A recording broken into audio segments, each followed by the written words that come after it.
Bueno, mis hermanos, ahora vamos a orar para encomendar la enseñanza de la bendita palabra de Dios en esta mañana.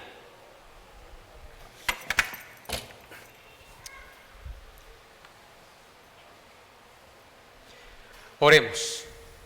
Mi buen Dios, una vez más invocamos tu santo y tu glorioso nombre, pidiendo, Señor, dueño y Señor de la vida, que controlas todas las cosas, desde las más grandes hasta las más pequeñas, Señor. Que seas tú disponiendo nuestra mente y nuestro corazón para recibir el mensaje de tu palabra en esta mañana. Háblanos por ella, ministranos, Señor, a nuestro espíritu y concédenos, Dios, ser edificados. Y permite, Padre Santo, que tu nombre sea exaltado a través del conocimiento de tu verdad. Padre, suplicamos, seas tú trayendo luz y trayendo consuelo, fortaleza y ánimo a nuestras almas, Padre.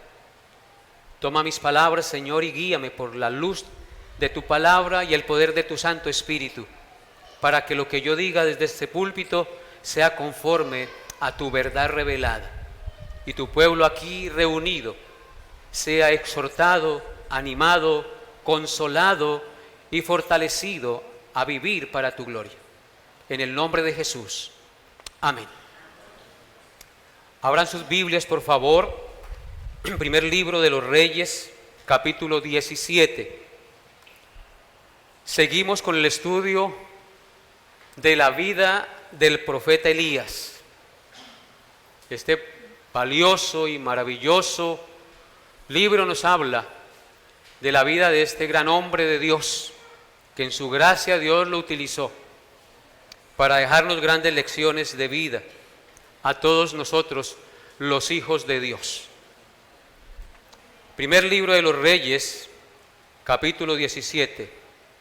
Hace 8 días consideramos el versículo 1 de este capítulo 17, que dice así: Entonces Elías Tisbita, que era de los moradores de Galaad, dijo a Acab: Vive Jehová, Dios de Israel, en cuya presencia estoy, que no habrá lluvia ni rocío en estos años, sino por mi palabra. Amén. En este versículo miramos la valiente aparición del profeta Elías ante el malvado e idólatra rey Acab, al cual no le temblaba la mano para matar a los siervos de Dios. Aún así, el profeta Elías, en el poder de Dios, se apareció súbitamente ante la presencia del rey y profetizó el terrible juicio de una sequía de 3 años y medio sobre la nación de Israel. Él le dijo: Vive Jehová, Dios de Israel, que no habrá lluvia ni rocío durante 3 años y medio. Ahí no lo dice, pero por otros textos podemos inferirlo. Sino por mi palabra, dice el texto. Este juicio que vendría sobre la nación de Israel traería una gran hambre, traería muerte, traería desolación. Los animales morirían, toda hierba verde se secaría, porque imagínense ustedes, son 3 años y medio sin caer lluvia ni rocío sobre la nación. Todo esto debido al pecado y a la maldad del pueblo de Israel, a la descarada idolatría que se había cernido sobre la nación de Dios, adorando a Baal y a Asera, imponiendo 450 sacerdotes de Baal sobre la nación y desplazando la adoración al Dios verdadero. Hoy consideraremos los versículos 2 al 6 de este pasaje. Primero de Reyes, capítulo 17, versículos 2 al 6.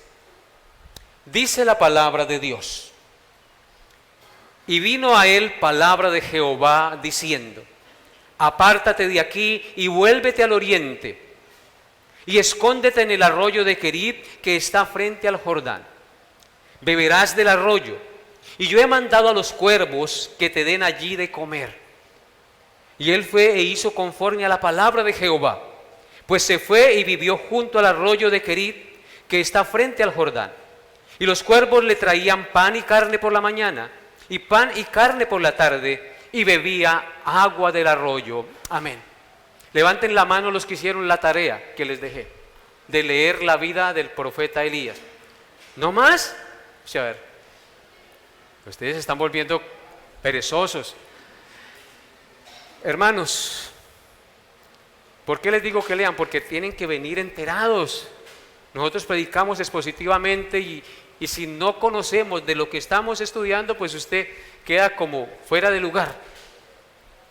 Y es bueno, aunque conozca usted ya la historia, volverla a leer, porque siempre que leemos las Escrituras aprendemos algo de ellas, porque ellas son una cantera inagotable de sabiduría. La predicación lleva por título Cuervos servidores. Cuervos servidores. Iniciamos nuestra meditación en el versículo 2. Entonces, por favor, vaya al versículo 2 con sus ojos allí y meditemos en este primer versículo. Dice el versículo 2: y vino a él palabra de Jehová, diciendo. Vino a él palabra de Jehová diciendo. Después de anunciar el mensaje de juicio de parte de Dios al malvado rey, nos dice el texto sagrado que vino a él palabra de Jehová diciendo. Este corto versículo nos enseña algo muy importante para nosotros y por ende para toda la cristiandad. Y es que Dios guía los pasos de sus siervos. Dios no los deja a su propia suerte, sino que les indica el camino que deben seguir. ¿Qué dice el texto? Y vino a él palabra de Jehová. Pero él siempre lo hace a través de su santa palabra, porque la guía y la norma para los hijos de Dios es su santa palabra. Por eso el texto dice, vino a él palabra de Jehová. En el Salmo 25, versículos 12 al 14, encontramos las siguientes palabras que nos dan luz también acerca de esta verdad, de este principio de que Dios guía los pies de sus hijos. ¿Qué dice el Salmo 25, versículos 12 al 14? Dice, ¿quién es el hombre que teme a Jehová? Él le enseñará el camino que ha de escoger.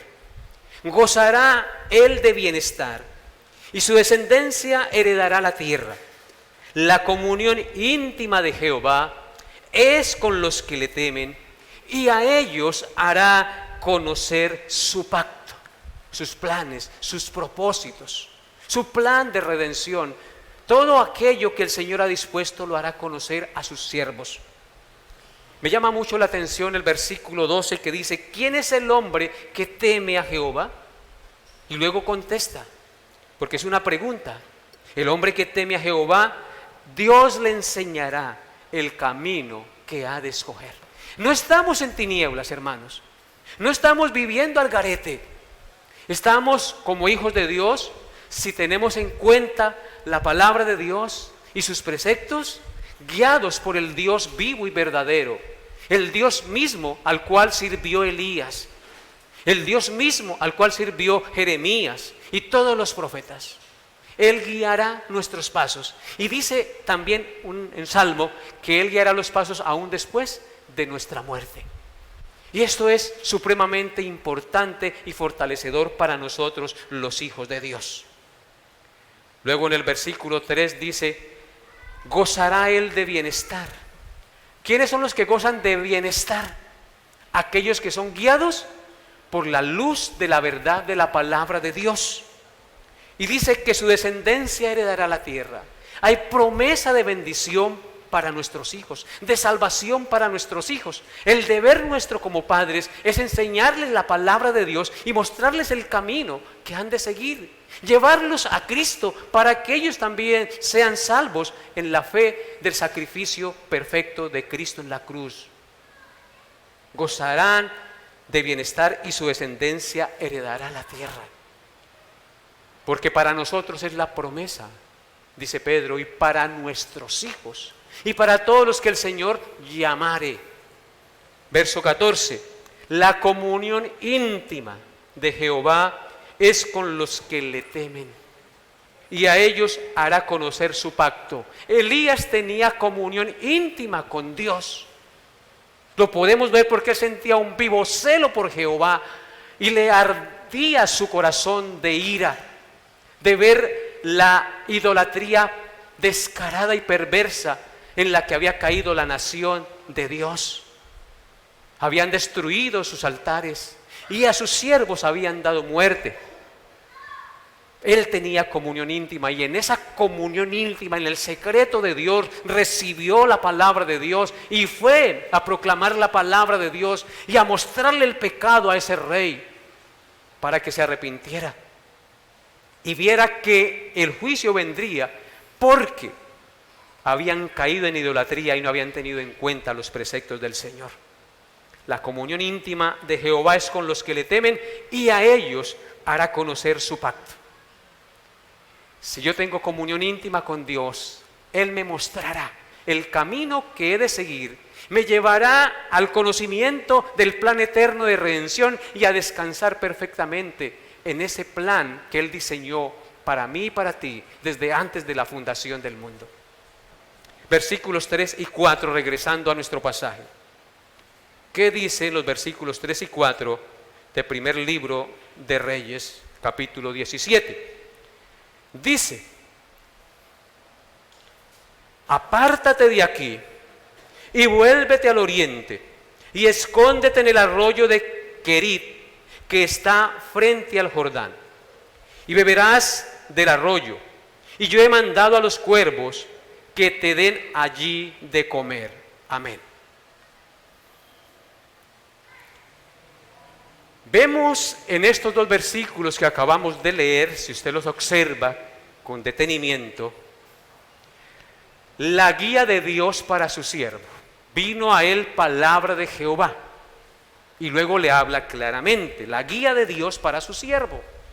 Le da 4 instrucciones precisas de lo que debe hacer y le da una promesa de provisión. 4 instrucciones precisas de lo que debe hacer y una promesa de provisión. La primera instrucción es: apártate de aquí. Apártate de aquí. Esto indica que cerca del rey el profeta corría peligro. Por supuesto, esto no indica que Dios no tenía el poder para proteger al profeta allí en la presencia del rey, o en Samaria, allí en el lugar donde estaba. Por supuesto, Dios era capaz de protegerlo allí.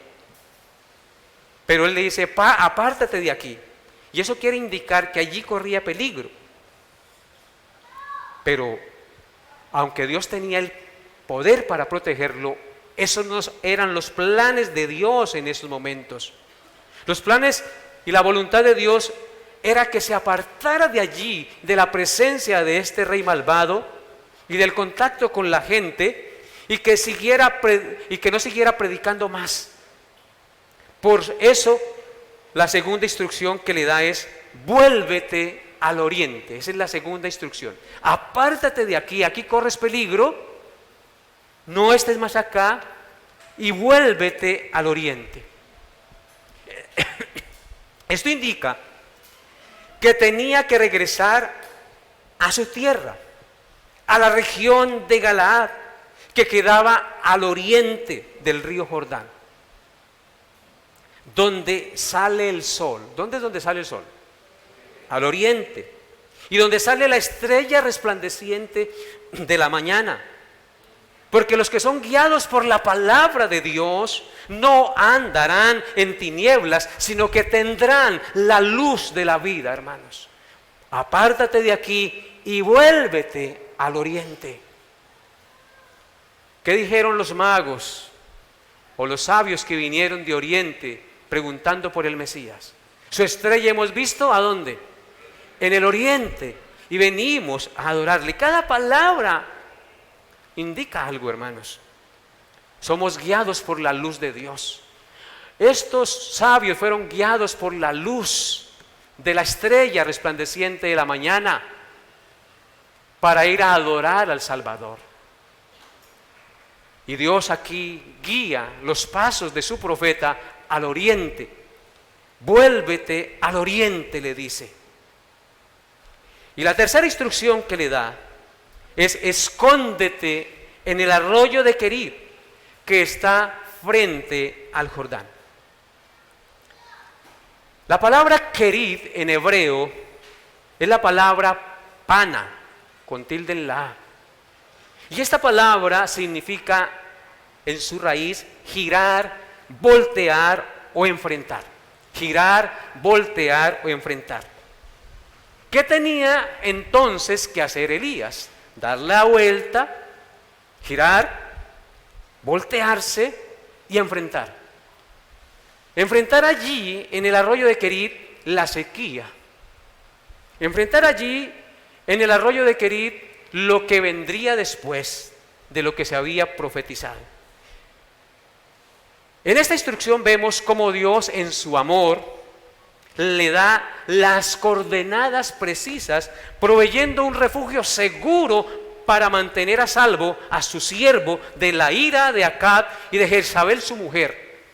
Le dice: escóndete en el arroyo de Querib, que está frente al Jordán. Si notan la palabra, le dice: escóndete en el arroyo de Querib, que está frente al Jordán. Es decir, allí tendrás que enfrentar esta situación, en la soledad, allá a solas, donde nadie más va a estar. Y es que lo que hacía el rey después de que se vino la sequía, ese rey malvado desataría una búsqueda intensa contra Elías por todo el reino de Israel y aún fuera de Israel en las naciones circundantes. Miren lo que dice Primero de Reyes 18, 7 al 10. Primero de Reyes 18, versículos 7 al 10. Dice así la palabra de Dios: y yendo Abdías por el camino, se encontró con Elías, y cuando le reconoció, se postró sobre su rostro y dijo: ¿no eres tú mi señor Elías? Y él respondió: yo soy. Ve y di a tu amo, es decir, al rey Acab, aquí está Elías. Pero él dijo: ¿en qué he pecado para que entregues a tu siervo en mano de Acab para que me mate? Vive Jehová tu Dios, que no ha habido nación ni reino a donde mi Señor no haya enviado a buscarte. Y todos han respondido: no está aquí. Y a reinos y a naciones Él ha hecho jurar que no te han hallado. Amén. En el versículo 7 dice que yendo Abdías fue un siervo que trabajaba en la corte del rey, pero era creyente y no había doblado la rodilla ante Baal. Y a escondidas tenía 100 siervos de Dios, 100 profetas de Dios escondidos en una cueva, y en su amor y misericordia Él los alimentaba con pan y agua de la persecución de este rey malvado y su perversa mujer. Entonces, cuando se lo encuentra, ya esto es casi cuando Él se va a manifestar para hacer llover nuevamente, le dice: ve y di a tu amo, aquí está Elías. Pero él dijo: ¿en qué pecado para que entregues a tu siervo en mano de acá para que me mate? Él sabía lo que era capaz de hacer ese rey. Él no era una perita en dulce, era un rey malvado, pero bien malvado. Y dice Abdías: vive Jehová tu Dios, que no ha habido nación ni reino a donde mi Señor no haya enviado a buscarte. ¿Sí notan? Había desatado una persecución, una búsqueda intensa contra Elías. Y todos han respondido, no está aquí. Y a reinos y a naciones Él ha hecho jurar que no te han hallado. Lo buscó como aguja en el pajal y no lo encontró. ¿Saben por qué no lo encontró? Porque Jehová lo escondió, porque Jehová lo protegió. Él es el que nos cuida, Él es el que nos protege, hermanos. Nosotros debemos tener esa seguridad y esa certeza. Solo el Señor sabe dónde escondernos, hermanos. Solo el Señor sabe dónde refugiarnos para librarnos del lazo del cazador y de las manos de nuestros enemigos. El Señor es nuestro alto refugio y nuestro protector. Debajo de sus alas estaremos ¿qué? Seguros, protegidos, hermanos. Observen lo que dice primer libro de Samuel, capítulo 2, verso 2, acerca de esta gloriosa verdad de que Dios cuida y protege a sus hijos. Segundo de Samuel 2:2 dice: no hay santo como Jehová, porque no hay ninguno fuera de ti, y no hay refugio como el Dios nuestro. Aleluya. ¿Leyeron eso conmigo, hermanos? Primero de Reyes 2:2. No hay santo como Jehová. ¿Quién es el único santo? Jehová, porque no hay ninguno fuera de Él. Él es el único santo, santo, santo.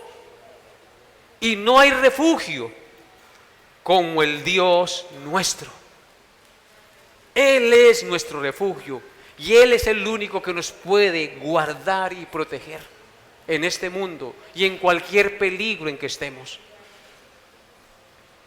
El Salmo 27, versículo 5 dice, Salmo 27, 5 dice: porque Él me esconderá en su tabernáculo en el día del mal, me ocultará en lo reservado de su morada. Sobre una roca me pondrá en alto. Qué palabra tan hermosa, hermanos. Porque Él me esconderá en su tabernáculo en el día del mal. ¿Quién protegió en el día del mal a Elías? Jehová, el Dios de Israel. Me ocultará en lo reservado de su morada. Él es un Dios que nos esconde en lo reservado de su morada. Él es un Dios bueno, hermanos, y lo vemos con el profeta. No deja a sus siervos desamparados.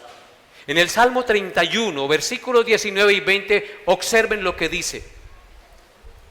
Salmo 31, 19 y 20.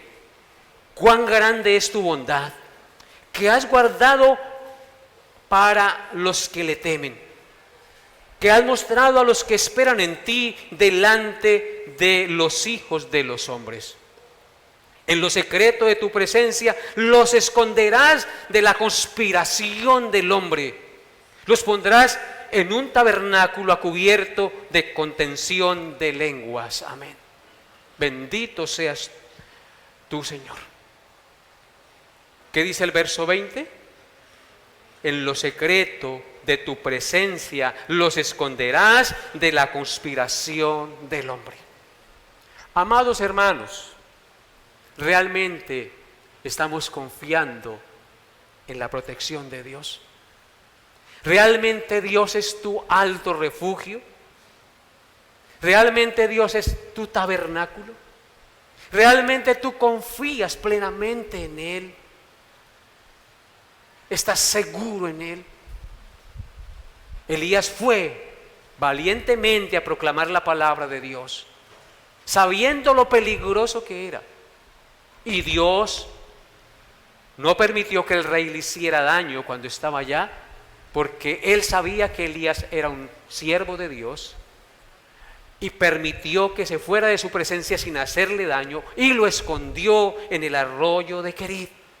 Lo guardó de la conspiración del hombre, después de esa persecución que vimos tan tremenda que el rey comenzó a desatar por todas partes. Por eso en el Salmo 62, versículos 5 al 6 dice lo siguiente, y eso es para usted y para mí. Dice el Salmo 62, 5 al 6, alma mía, en Dios solamente reposa, porque Él es mi esperanza. Él solamente es mi roca y mi salvación, es mi refugio, no resbalaré. Esa debe ser nuestra confianza, mis amados hermanos. Léalo conmigo nuevamente. Dígaselo a sí mismo como hace el salmista. Predíquese la palabra a usted mismo. Alma mía, en Dios solamente reposa, porque de Él es mi esperanza. Él solamente es mi roca y mi salvación, alma. Es mi refugio, no resbalaré. Se predicó ese versículo en estos momentos. La palabra de Dios es para mí, no para el que está a mi lado, no para darle codo al que está a mi lado. Es para ti, es para mí. La cuarta instrucción que Dios le da es: beberás agua del arroyo. Le dice el profeta, Dios al profeta, beberás agua del arroyo.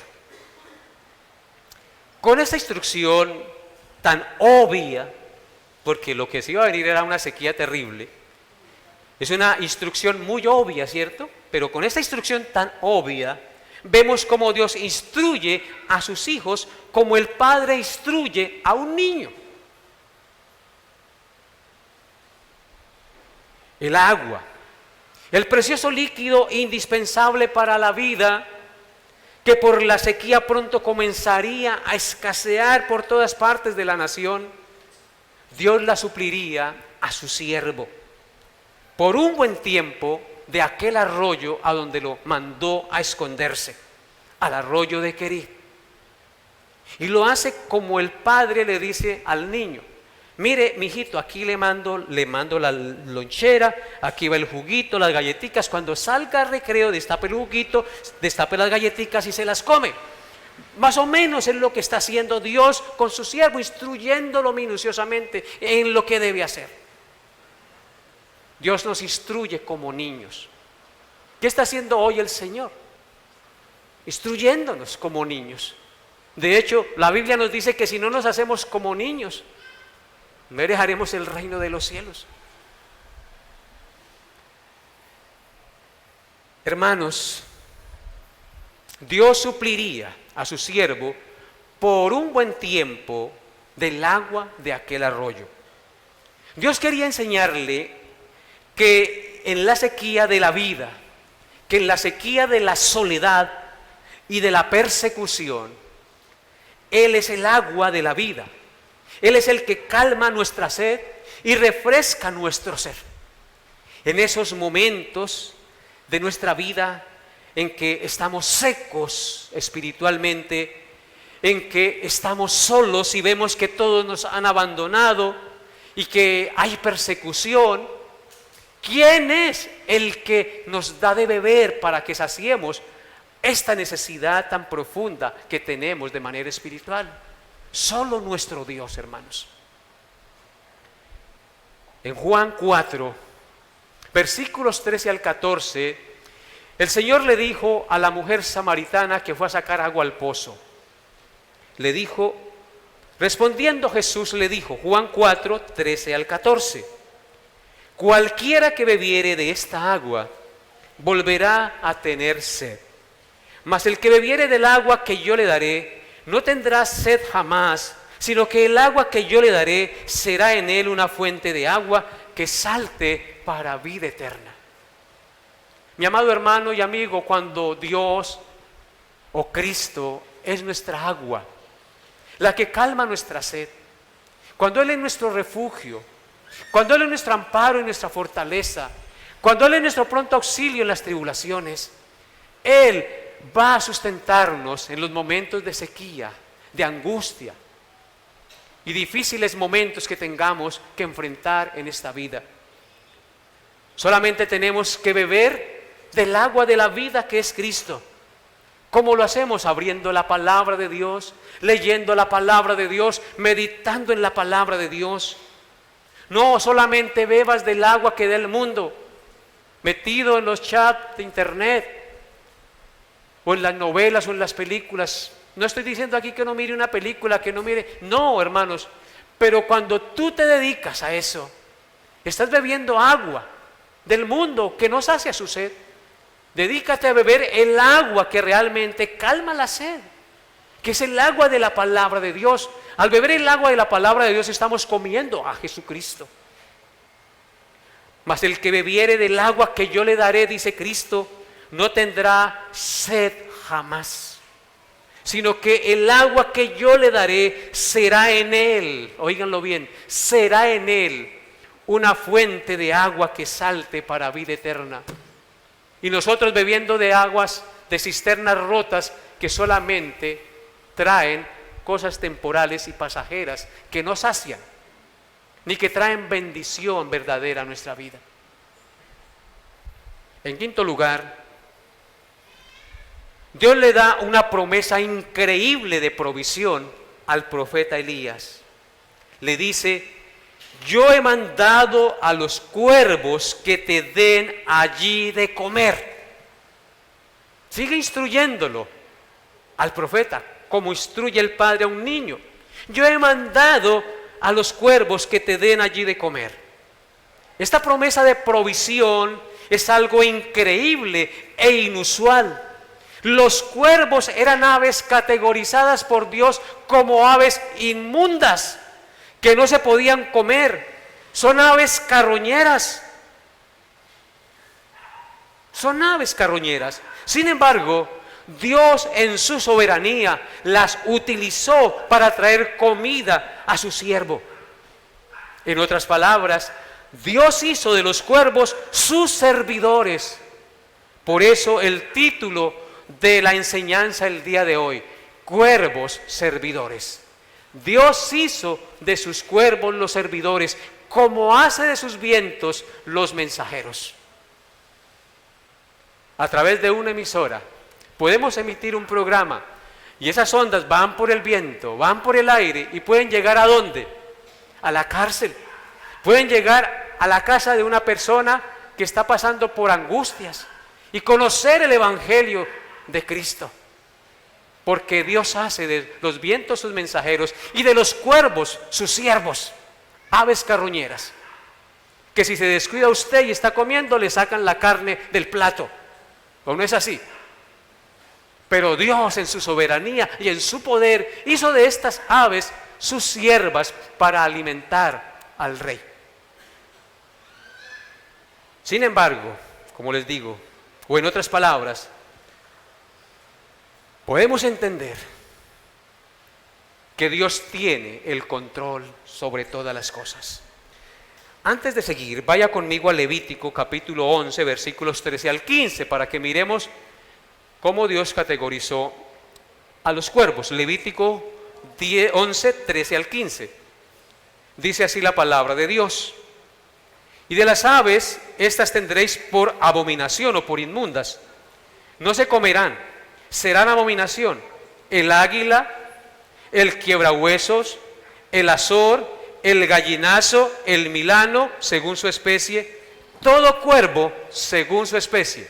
Ahí vemos que Dios las categorizó en aves inmundas. No porque Dios no las utilizara o le sirvieran, sino que estas aves cumplían un propósito en el reino animal.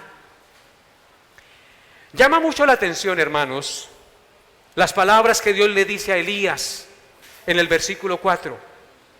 Léanlas nuevamente conmigo.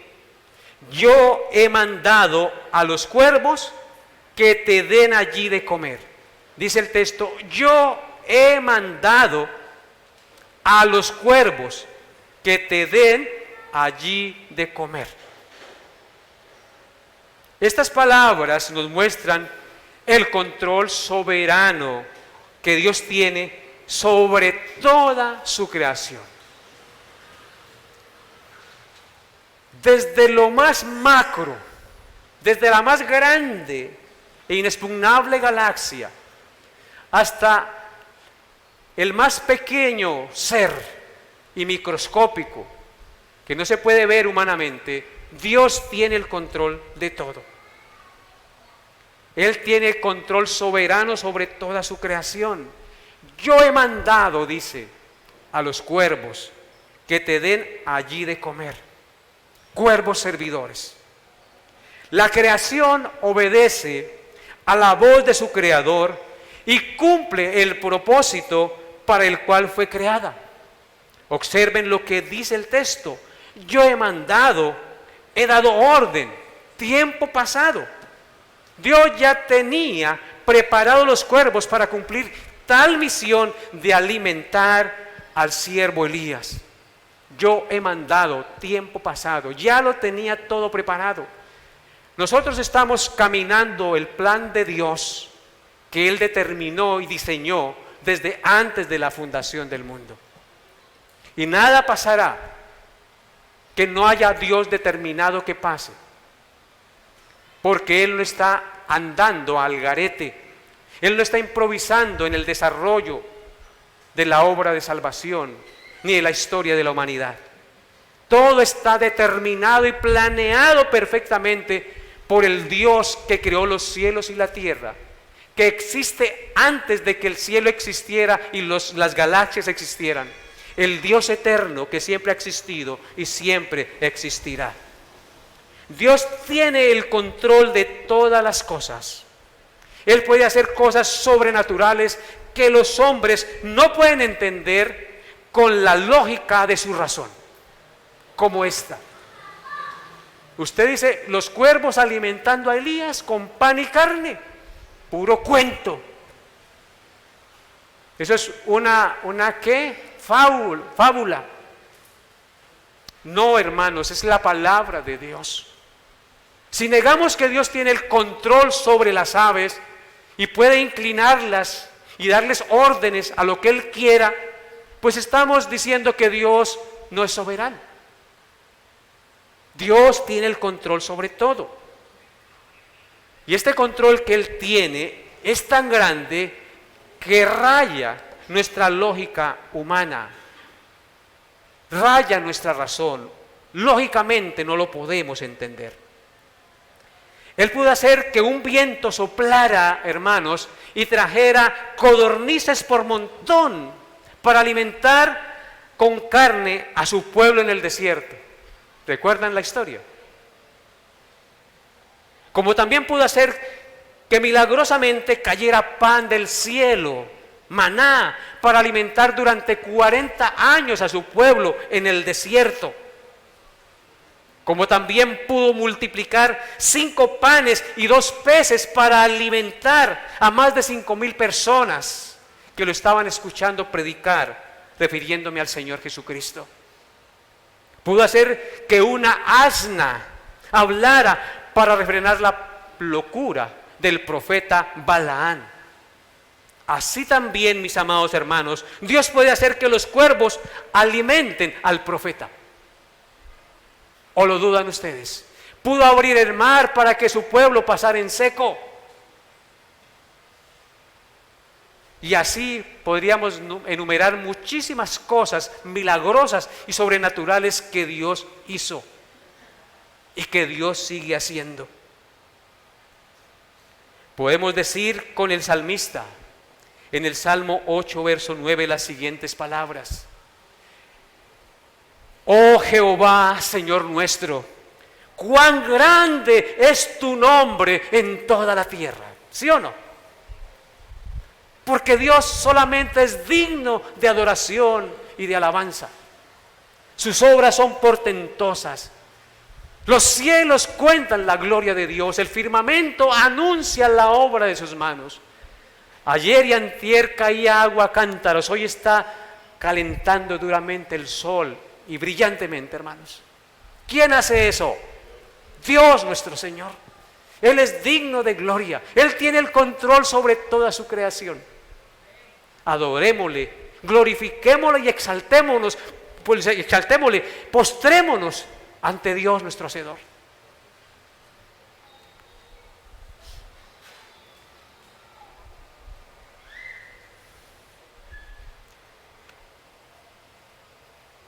Versículo 5. de nuestro pasaje. Versículo 5. ¿Qué dice el versículo 5? Y fue e hizo conforme a la palabra de Jehová. No pierdan el texto base de estudio, ¿no? Si nos movemos a otros lugares, ustedes deben tener ahí el dedito guardando su texto porque regresamos, vamos y venimos. ¿Qué dice el versículo 5? Y fue e hizo conforme a la palabra de Jehová. Pues fue y vivió junto al arroyo de Querit, que está frente al Jordán. Leamos nuevamente el texto. Y él fue e hizo conforme a la palabra de Jehová. Pues se fue y vivió junto al arroyo de Querit, que está frente al Jordán. Lo primero que vemos en el texto es que fue e hizo conforme a la palabra de Jehová el profeta Elías. Esto nos muestra que Elías era un hombre de fe, hermanos. Él obedeció el mandato al pie de la letra porque creyó a la palabra de Dios. Nosotros no obedecemos si no creemos la palabra de Dios. Para poder obedecer, tengo que creer de verdad la palabra de Dios. Si yo no creo, no obedezco. Si Dios me dice, no se separe de mi esposo o de mi esposa, y yo lo hago, es porque no creo la palabra de Dios. ¿Quién sabe más? ¿El hacedor o la criatura? Ok. Entonces no sean tercos, no sean sabios en su propia opinión. Vuelve a resonar hoy la palabra. Para poder obedecer tenemos que creer la palabra de Dios. ¿Por qué cayó Adán y Eva? ¿Por qué desobedecieron la palabra de Dios? Porque no creyeron la palabra de Dios. ¿Qué les había dicho Dios? De todo árbol podrás comer, pero del árbol del bien y del mal no podrás comer, porque el día que de él comieres, ciertamente morirás. Esa es la palabra de Dios. Pero ¿qué viene y le dice Satanás? No moriréis. ¿A quién le creyeron? A Satanás. No le creyeron a Dios. Yo no puedo obedecer si no creo. Primero creo y después obedezco. Estoy hablando de la obediencia perfecta al Señor. Oh, hermanos, uno obedece en la medida que realmente cree la palabra de Dios. Elías no solamente predicó la palabra de Dios, sino que obedeció la palabra de Dios. Fue e hizo conforme a lo que Dios le había mandado. Esa es la urgente necesidad de nuestro tiempo. Se habla muchísimo de los preceptos divinos, pero muy poco se obedecen. Tenemos que poner en práctica lo que el apóstol Santiago dijo en el capítulo 1, verso 22. ¿Qué dijo el apóstol Santiago allí? Pero sed hacedores de la palabra y no tan solamente oidores de la palabra, engañándoos a vosotros mismos. Elías no solamente era oidor de la palabra, sino hacedor de la palabra de Dios. Se parlotea mucho, hermanos, de justicia, pero no se obra justamente. Dicen confiar en Dios, pero confían en los políticos. Por eso el Señor dijo, no todo el que me dice Señor, Señor, entrará en el reino de los cielos, sino el que hace la voluntad de mi Padre que está en los cielos. Vemos que el profeta no se demoró en obedecer las instrucciones de Dios. Tan pronto el Señor le dijo, vuélvete, apártate de aquí. Él obedeció la palabra del Señor. Muchas veces el Señor nos dice y nos una y otra vez nos dice, haz esto, haga esto, esta es la voluntad de Dios, y no queremos hacerla, dudamos, creemos que somos más sabios que Dios. ¿Y cuál es el problema? Pues que vamos a cosechar desgracia, porque nuestros caminos son torcidos nuestros caminos. No se demoró en obedecer la palabra de Dios, las instrucciones de Dios, ni dudó que Dios supliría todas sus necesidades y lo libraría de la ira del rey. Fue e hizo conforme a la palabra de Dios y vivió junto al arroyo de Querit frente al Jordán, porque estaba seguro que Jehová cumpliría su palabra y allí lo guardaría. Queridos hermanos, bienaventurados somos cuando confiamos en Dios y en sus infalibles promesas, pues no serán avergonzados ni desamparados cuantos en Él confían. ¿Cuántos creen eso? Versículo 6 de nuestro pasaje. Y los cuervos le traían pan y carne por la mañana, y pan y carne por la tarde, y bebía agua del arroyo. Vemos claramente el fiel cumplimiento de la promesa de provisión para Elías. Fielmente, en obediencia a la voluntad de Dios, los cuervos le traían pan y carne por la mañana y pan y carne por la tarde, y bebía agua del arroyo tal como Dios lo había mandado. ¡Qué profeta tan obediente! ¿No les parece? Y ese dijo, aquí se puso dura la cosa, peluda la cosa, ¿yo qué hago? Yo estoy aburrido aquí, me voy para el pueblo. No, hermanos, él estuvo allí, juicioso, cumpliendo, obedeciendo la palabra de Dios. Vemos cómo Dios cumple sus promesas, pues todas sus promesas son fieles y verdaderas. Cielo y tierra pasarán, pero sus palabras no pasarán. Lo que el profeta necesitó para su sustento en la soledad de Querit, durante esos largos meses, Dios se lo proveyó. Más de un año parece ser que duró el profeta Elías allí en el arroyo de Querit. Salmo 37, versículos 18 al 19 dice, Salmo 37, 18 al 19 dice, conoce Jehová los días de los perfectos, y la heredad de ellos será para siempre. No serán avergonzados en el mal tiempo, y en los días de hambre serán saciados. Gloria a Dios. Yo quiero que leamos nuevamente este texto, Salmo 37, 18 y 19. Conoce Jehová los días de los perfectos, y la heredad de ellos será para siempre. No serán avergonzados en el mal tiempo, y en los días de hambre serán ¿qué? Saciados. Amén. La Biblia nos dice, así comieron los hijos de Israel maná 40 años hasta que llegaron a la tierra prometida. Dios nunca les faltó con la provisión diaria. Los mantuvo durante 40 años en el desierto hasta que llegaron a la tierra prometida. ¿Ustedes recuerdan las palabras del profeta Habacuc? En el capítulo 3, versículos 17 al 18.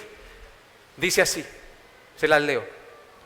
Aunque la higuera no florezca, ni en las vides haya frutos, y aunque falte el producto del olivo, y los labrados no den mantenimiento, así estaba Israel en ese tiempo, y las ovejas sean quitadas de la majada, y no haya vacas en los corrales, el ganado se murió por la sequía.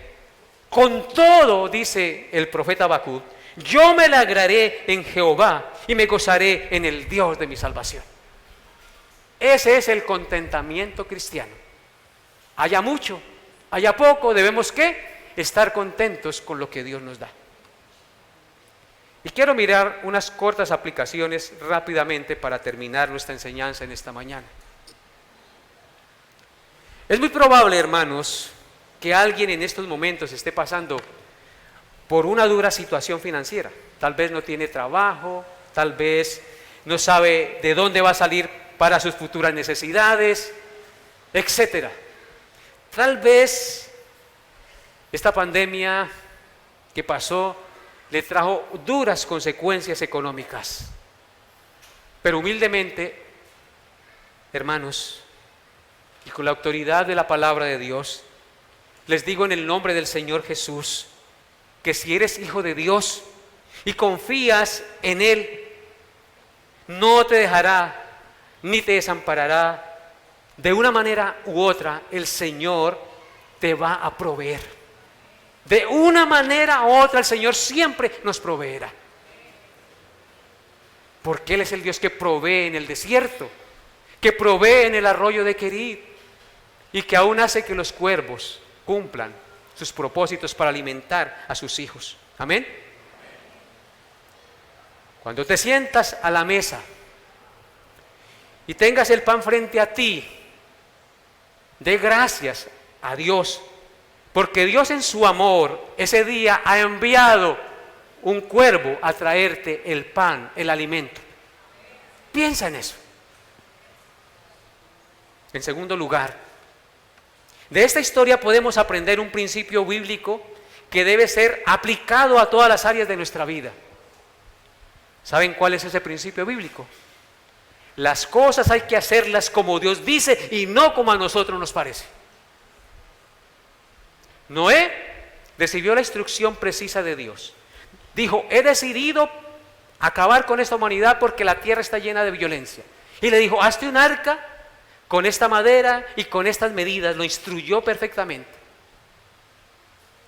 Y luego le dijo: calafatéala por dentro y por fuera, hágale piso arriba y abajo, y entra parejas de animales. Y dice la Biblia que Noé fue e hizo conforme a lo que Dios le mandó.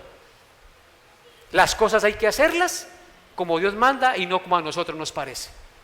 Y por hacer lo que Dios le mandó, se salvó él con toda su casa. ¿Y usted, mi amado hermano, está haciendo como Dios le manda o está haciendo como le parece que son las cosas? No sea sabio en su propia opinión. Y en tercer lugar, de este suceso aprendemos que debemos estar contentos con lo que Dios nos da, sea mucho o sea poco, aunque ya lo mencioné anteriormente. Si observamos el menú de Elías, no era variado. Era pan y carne por la mañana, y pan y carne por la tarde, y agua. Y al otro día, pan y carne por la mañana, y pan y carne por la tarde, y agua. Y al otro día, y así por largos meses, hermanos. No era variado el menú de Elías. Por más de un año se cree que vivió Elías en esa situación. Cuán poco se ve este contentamiento en el pueblo de Dios, ¿cierto? Otra vez frijoles, mamá. ¿Sí o no? Yo no quiero sopa. Guácalas.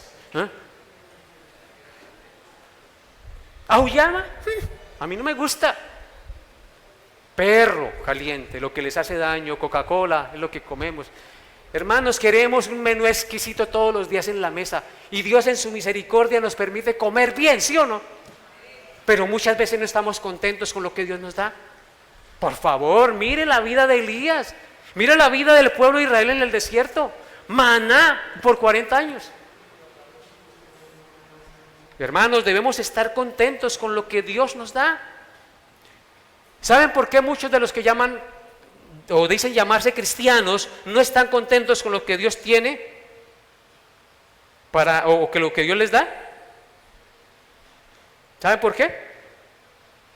Porque Cristo no es suficiente para ustedes. Porque Cristo no es suficiente para los hijos de Dios. Porque la Biblia dice: teniendo sustento y abrigo, estemos contentos con esto. Y el Señor nos da y no estamos contentos. Si nos da un carro, queremos tener otro. Si nos da una casa, queremos tener otra. Y así mantenemos en esa avaricia y no estamos contentos con lo que Dios nos da. Pero si tenemos a Cristo, Él es capaz de que nosotros estemos contentos en cualquiera que sea nuestra situación. Porque yo, si tengo a Cristo, Él es suficiente para todas las cosas. ¿O no es así? Él es suficiente para todo. Y aquello por lo que yo lucho y deseo, que es temporal, va a quedar aquí. Pero si yo tengo a Cristo, no solamente tendré los bienes de aquí, sino que tendré los bienes celestiales que nunca perecerán. Así que sigamos el plan y el propósito de Dios, contentos con lo que tenéis ahora. Para terminar, en Hebreos 13, 5 al 6 dice, Hebreos 13, 5 al 6, vayan conmigo allá ya. Con esto cerramos la enseñanza el día de hoy. Hebreos 13, 5 al 6.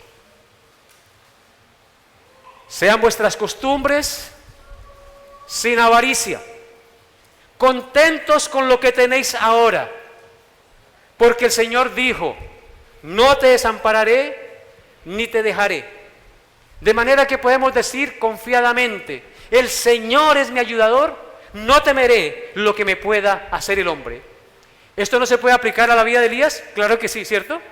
Contento con lo que el Señor le dio. Usted, mi amado hermano, hermana, ¿está contenta con lo que Dios le da? El esposo que Dios le dio, ese fue su esposo, y con él tiene que estar contenta. La esposa que Dios le dio, esa es su esposa, y con ella tiene que estar contenta. Por no estar contenta es que pone los ojos en otra o en otro y resulta cometiendo adulterio, agregando pecado a su vida y dañando su vida, mi amado hermano. Dios es bueno. Dios quiere siempre el bien para sus hijos. No sean sabios en su propia opinión.